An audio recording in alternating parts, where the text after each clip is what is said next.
Sleeping with it wet is definitely one of them.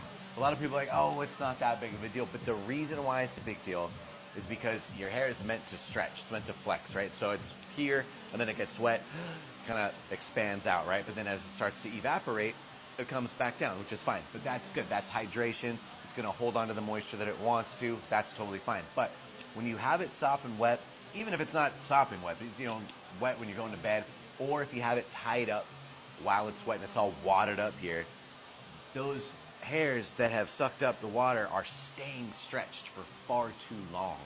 So just like anything else on the planet, I mean, if you did it to those jeans or this shirt, and you hold it there for 6 to 8 hours, what's going to happen to that sleeve? It's wonky permanently, right? Like you might get a little bit to come back, but it's, and then you do it again and again.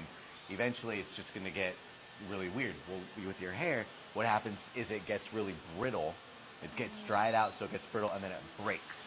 So what you're feeling is a brittleness down here at the ends, and then what you're experiencing from the flyaways and the frizz is the breakage of that brittle stuff. So then you have all these hairs that don't know where to be. They've got no friends, so to speak. There's no group to connect to. So that's the flyaways that you're seeing. So putting straight up oils in your hair. Anything like that? No. Good. Flat iron it, blow it straight, anything? Okay. So you got heat damage on there. Okay, cool. So that's also what I'm feeling there too. As far as the cut goes, what are you okay with? What are you not okay with?